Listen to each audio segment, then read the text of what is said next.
mais il est faible. On emprunte aujourd'hui, pour nos OAT, on emprunte à 80 centimes, si vous voulez, de plus que l'Allemagne. Même pas un point de plus. Et pourquoi ça? Comment on peut l'expliquer? Mais je pense pas que le départ de M. Bayrou change beaucoup la donne. Parce que les fondamentaux restent ce qu'ils sont. On emprunte à 3,5. Les Allemands à 2,7 et les Italiens à 0,1 de plus que nous, 3,6, 3,7. Presque la même chose que nous. Et les Grecs et les Portugais empruntent à moins que nous. Alors, les taux d'intérêt, vous avez raison de poser la question, c'est fondamental. Parce que ça coûte de plus en plus cher. Parce que ça coûte de plus en plus cher. Dans 2 ans, les taux d'intérêt que nous payons, rien que l'intérêt sur la dette, c'est 3 points de PIB. Alors, l'arithmétique française, qui devrait intéresser les 60 millions d'habitants de notre pays, l'arithmétique, c'est la suivante. Vous avez une croissance qui est d'un peu moins de 1% en termes réels. 0,8, 0,7, 1, disons 1, pour être grand seigneur. Et en face de ça, vous avez une dépense publique qui vous absorbe 60% à peu près de votre produit intérieur brut, ce qui est, 57. Pour un enfant qui s'approcherait de l'économie, quelque chose de très surprenant. On vous prend 70% de ce qu'on fabrique, de ce qu'on gagne, pour la dépense publique. Mais je réponds à ça. Vous avez donc 70% de dépenses publiques. Mais dans cette dépense publique, vous avez les taux d'intérêt. Et les taux d'intérêt, dans 2 ans, ils vont être 3 points de PIB. Alors, ça va être quoi, 100 milliards à peu près, c'est ça? Oui, c'est ça. Alors, l'arithmétique, ce que j'appelle l'équation existentielle de la France, c'est la suivante. J'ai une économie qui croît un peu moins de 1% en termes réels. J'ai 3% rien que pour le financement de la dette passée. Et comment je fais pour gagner 1 point de réalité économique alors que j'ai 3 points de PIB? Comment je fais, Jacques de la Rodière? La vérité, c'est que la seule manière de faire, c'est d'emprunter. Et c'est ce que le gouvernement fait depuis 30 ans. Oui. Il emprunte. Alors, jusqu'au moment où il ne pourra plus. Alors, vous êtes une personne privée, comme moi. Vous iriez trouver votre banquier et vous lui diriez, écoutez, j'ai trop de charges financières, prêtez-moi pour que je puisse payer les intérêts de ma dette passée. Il vous foutrait à la porte avant même que vous ayez pu terminer votre phrase. Vous seriez en commission de surendettement. Oui. Surtout. Il vous envoie en commission de surendettement. L'État français échappe à la règle commune qui nous régit tous. Lui, il va, non pas au banquier, mais il va au marché, ce qui est l'équivalent, et il emprunte. Et il emprunte pas du tout pour faire des projets nouveaux qui, plus tard, rapporteront de l'argent qui permettra de payer les emprunts. Il emprunte pour payer le déficit et les taux d'intérêt passés. Ce n'est pas continuable, ce n'est pas durable. C'est une situation qui est effrayante. Jacques de la Rosière, si vous permettez. Les marchés sont encore très tolérants, et le resteront pendant quelque temps, mais à la fin des fins, lorsque le poids du service des intérêts et de la dépense publique peu productive dans l'ensemble atteint un degré énorme, l'économie ne fonctionne plus. Et vous ne pouvez plus, à ce moment-là, dire « il n'y a qu'à emprunter », ce qui est la phrase leitmotiv de tous nos dirigeants depuis 30 ans, vous ne pouvez plus le dire, parce que ça ne marche plus. Et alors du coup, moi j'ai une mauvaise nouvelle pour vous, qui ressemble un peu au taux d'intérêt et aux emprunts de la France, c'est que nous avons peu de temps à vous accorder. Je vais devoir marquer une pause, mais avant la pause, Raphaël Steinville vous pose une question et vous répondez après la pause. Oui, à vous entendre, et je pense que tout le monde partage ce constat, les politiques ont failli depuis des années. Est-ce que, et vous l'avez dit, finalement l'effort que demandait François Bayrou n'est certainement pas suffisant compte tenu de l'ampleur du désastre. À cette aune, est-ce que vous préconiseriez un gouvernement de techno pour pallier en plus la difficulté du moment qui fait qu'on a une Assemblée nationale archipélisée avec aucun consensus possible? Vous avez 3 minutes pour réfléchir, on va marquer une pause. Péter les plombs à cause d'indifférence sur une affaire de travaux. Il est toujours en détention provisoire. Merci Maël, à tout à l'heure pour l'actualité. Europe 1 Soir. 19h, 21h, Pierre de Villeneuve. Invité d'Europe 1 Soir, Jacques Delarosière, ancien gouverneur de la Banque de France, Raphaël Steinville, va reposer sa question. Oui, je vais faire plus court, mais faut-il, à l'aune des difficultés politiques que connaît la France, en passer par un gouvernement de techno pour prendre les solutions qui s'imposent là où les politiques n'arrivent pas à trouver un consensus? Oui, je pense que c'est une assez bonne idée de faire ça. J'ai 2 exemples qui viennent à l'esprit. L'exemple de Mario Monti au début des années 90, où il a remis l'économie italienne et la finance italienne sur pied en quelques mois. Et l'autre, c'est Mendes France, qui a fait un travail admirable sur le plan de la structure économique française, en plus de tout ce qu'il a fait sur le plan diplomatique. Et ça s'est traduit d'ailleurs dans le cas de Mendes France par une hausse de nos gains de productivité qui est la condition du succès de la croissance. Donc il y a des exemples positifs.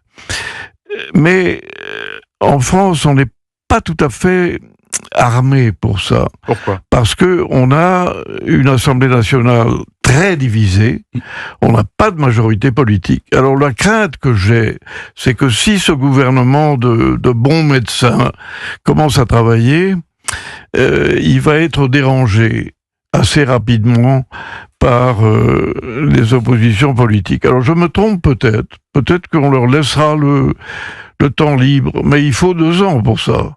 Et je crains que l'impatience partisane qui caractérise notre pays ne nous permette pas d'avoir 2 ans de Mario Monti ou de Mendes France. Ça vaut peut-être la peine d'essayer. Il y a une question qui se pose et qui rejoint celle de Raphaël Steinville. C'est, j'allais dire, presque le va-et-vient d'Éric Lombard l'autre jour qui en témoigne. Monsieur Lombard sur France Inter le matin, il y a quelques jours, disait que on voulait l'éviter, mais que oui, il y avait une crainte d'une tutelle du Fonds monétaire international, du FMI. Et puis dans l'après-midi, sans doute parce qu'il y a eu un coup de fil de Matignon ou de l'Élysée, il a envoyé un tweet en disant que il y avait aucune crainte du FMI ou de la BCE. Alors il y a aussi d'autres observateurs, Monsieur Pigasse par exemple, encore dans Le Point tout à l'heure, qui dit que la France est un too big to fail, comme on dit ça aussi de la BNP, et que de toute façon il n'arrivera rien. Il y a Monsieur Piketty, qui voudrait une annulation des dettes publiques détenues par la BCE. Donc là, en fait, on trompe le français sur plusieurs opinions différentes, et à la fin, finalement, on ne sait pas, Jacques Delarosière, on ne sait pas si oui ou non, avec aussi les agences de notation qui arrivent, ce que disait tout à l'heure Jean-Michel Salvatore, est-ce que les hommes en noir du FMI peuvent débarquer en disant « Écoutez, on va faire les choses à votre place parce que vous n'y arrivez pas ». Oui, mais vous savez, c'est un vieux débat, ça. Quand un pays ne peut pas mettre sur pied un programme de redressement valable, il n'y a rien de mal. Mais c'est quoi la condition? Quel est le déclic qui fait que, oui, finalement, Washington envoie le FMI? C'est que vous n'arrivez plus à emprunter. Parce que ce qu'on nous dit tous les jours, c'est il n'y a qu'à emprunter. Alors, très bien, c'est ce qu'on fait. Mais il y a un jour où vous ne pouvez plus le dire, parce que ça ne marche plus, c'est trop cher. Les prix deviennent prohibitifs. Et à ce moment-là, on n'en est pas là, donc. Vous arrêtez, là. Mais ça veut dire qu'on n'en est pas encore là. Non, on n'en est pas là. On n'est pas encore là. Non, il y a peut-être des années encore avant qu'on soit là. Voilà, ça c'est très important de le dire. Jean-Michel. Alors justement, dans la poursuite de cette discussion, il y a énormément de gens qui font la comparaison entre la situation française et la situation de la Grèce il y a une petite dizaine d'années. Est-ce que c'est une comparaison que vous faites? Parce qu'on se souvient qu'en Grèce, à la suite des problèmes financiers du pays, les retraites avaient été réduites de 30%, les salaires des fonctionnaires avaient été aussi réduits de 15%, il y avait eu une purge très spectaculaire. Est-ce que vous considérez qu'on peut faire la comparaison de la situation grecque avec la situation française, ou est-ce que vous considérez que ça n'est pas comparable parce que les fondamentaux de l'économie ne sont pas identiques? Oui, je suis plutôt de la deuxième thèse, parce que notre économie est quand même beaucoup plus ample et à certains égards plus résiliente que l'économie grecque. Mais le calcul que je faisais sur la Grèce, qui consiste à comparer le coût en intérêt d'une dette énorme par rapport au PIB grec, c'est une règle qu'il faut aussi appliquer à notre propre pays. Parce que ce qu'on a dit tout à l'heure est quand même très sérieux. Dans 2 ans, notre coût d'intérêt sur la dette existante est de 3 points de PIB. Oui. Je ne sais pas si vous vous rendez compte, mais c'est supérieur au budget de l'éducation nationale. C'est mortel, ça. Alors, ça veut dire qu'on peut plus investir, on peut plus faire de réformes structurelles, on ne fait plus que rembourser. Rembourser. Vous n'avez plus aucune manœuvrabilité. Votre budget n'est plus un instrument stratégique de choix. C'est impossible.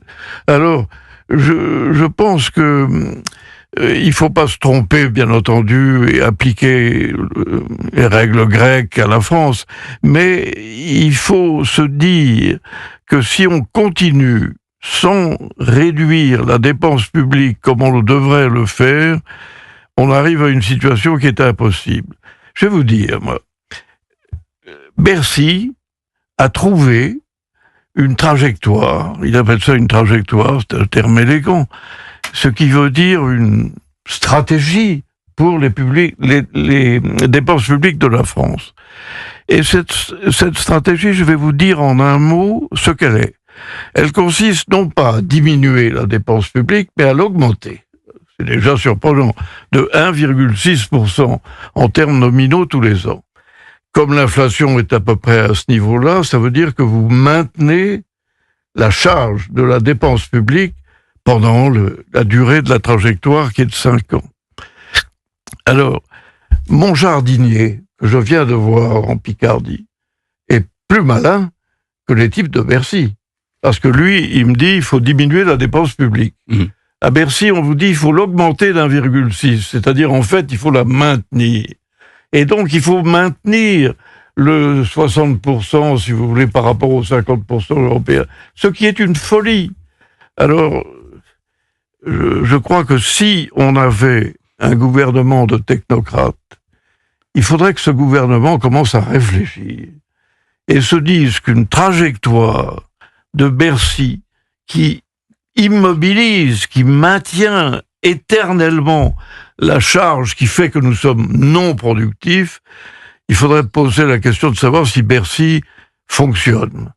Et c'est la première question que je me poserais personnellement. Eh ben, en attendant, François Bayrou, qui répondait aux questions de France 2, puisque hier, il a lâché du lest sur l'AME, l'aide médicale d'État, et que, évidemment, tout le monde politiquement pensait que c'était un geste vers le RN, a expliqué que pas du tout. On écoute le Premier ministre. Je ne voulais faire aucun geste en direction de personne, madame. Mais alors pourquoi vous avez Excusez-moi, décidé ça? Parce que j'essaie de trouver de la justice. Et par exemple, dans la liste des aides et des prises en charge qu'on faisait pour les immigrés en situation irrégulière, il y avait la balnéothérapie. Vous trouvez normal, juste? Les Français, en tout cas, je suis sûr, ils disent mais c'est pas possible parce que on ne peut pas donner à des étrangers en situation irrégulière, on peut pas leur donner des avantages qui sont supérieurs aux avantages des Français. Qu'est-ce que vous inspire les propos de François Bayrou, Jacques Delarosière? Je pense que le problème n'est pas uniquement dans ce genre de détails sur lesquels on réagit de la même manière. Je pense que le problème est plus large. il faut résoudre le problème des 10 points de PIB ou des 9 points de PIB supplémentaires en termes de dépenses publiques. Et si vous avez un gouvernement appuyé sur un ministère des Finances qui vous dit « ma stratégie, c'est de perdurer cette histoire-là », ben, je préfère mon jardinier. Qu'est-ce que vous dites aux observateurs qui disent finalement c'est peut-être une crétinerie le fait qu'on soit dans la zone euro, parce que si on n'avait pas été dans la zone euro, on aurait pu dévaluer comme on l'a fait plusieurs fois. Oui, j'apprécie pas énormément la dévaluation comme une méthode permanente de restitution de la compétitivité. Mais c'est vrai que la dévaluation est une chose que l'on ne peut plus se permettre de faire. Et donc, on a substitué à la dévaluation la protection de l'euro. La protection. On est protégé. Pourquoi on est protégé? C'est de l'ironie, là, quand vous prenez cette voie. Parce qu'on ne dévalue plus. Oui. Et que on a l'Allemagne, l'Autriche, les Pays-Bas qui pèsent lourd pour que l'euro soit relativement fort. Et donc, nous avons le droit et le privilège d'avoir une monnaie plus forte que celle que notre économie demanderait. Et ça nous évite d'avoir des hausses de prix trop fortes dues à la dévaluation du franc français tel qu'il était autrefois, et ça maintient le peuple français dans un état de consommation aiguë et à bon compte, puisque la monnaie est forte. Et donc, il faut se poser la question que vous posez indirectement, celle de l'euro. Il faut se la poser. En quel terme? À mon avis, pour sortir du tout de l'euro, c'est pas du tout ce que je veux dire.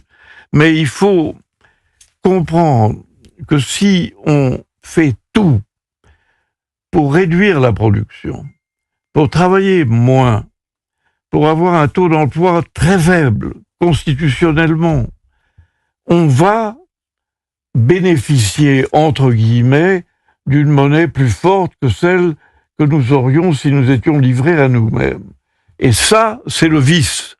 C'est ça qu'il faut pas faire. Autrement dit, c'est pas l'Europe qui est coupable. C'est nous qui ne sommes pas capables d'avoir le minimum de discipline pour vivre en Europe. Alors, je regrette de dire que le problème, il est chez nous.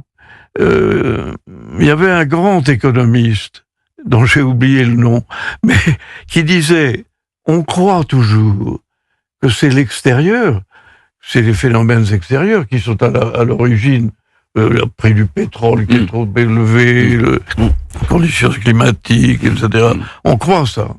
Mais en réalité, si vous cherchez, c'est toujours vous qui êtes à l'origine de vos problèmes. Et c'est la France qui est à l'origine de tous ces problèmes. Dernière question, Jean-Michel Salvatore. Qu'est-ce que vous pensez de l'image de la France en Europe? On a le sentiment que parce qu'on n'est pas capable de respecter les engagements qu'on a pu prendre auprès de Bruxelles en termes de déficit, finalement, la voix de la France est en train de s'amenuiser. Et j'écoutais l'autre jour Thierry Breton qui disait qu'à Bruxelles, ce qu'on dit, c'est qu'un État qui ne compte pas est un État qui ne compte plus. Est-ce que vous êtes d'accord avec ça? Oui, tout à fait. Je suis tout à fait d'accord. Nous ne pouvons pas prétendre à la suprématie ou l'intelligence diplomatique dans ce monde difficile si nous ne sommes pas capables de gérer notre budget. De Gaulle l'avait très bien compris. En 1958, De Gaulle est arrivé. Il avait une situation financière lamentable, pire qu'aujourd'hui. Et le champ diplomatique que vous connaissez, qu'est-ce qu'il a fait? Il a restauré les dépenses publiques françaises. Parce qu'il a dit, un budget en déficit ne vous permet pas d'avoir une diplomatie autonome. Eh bien écoutez, ça sera le mot de la fin et c'est une belle conclusion, c'est-à-dire qu'en gros il nous faut un De Gaulle. Alors on est bien. 20h44, le déclin français est-il réversible? C'est votre livre chez Odile Jacob. Merci beaucoup Jacques Delarrazeur d'avoir été avec nous.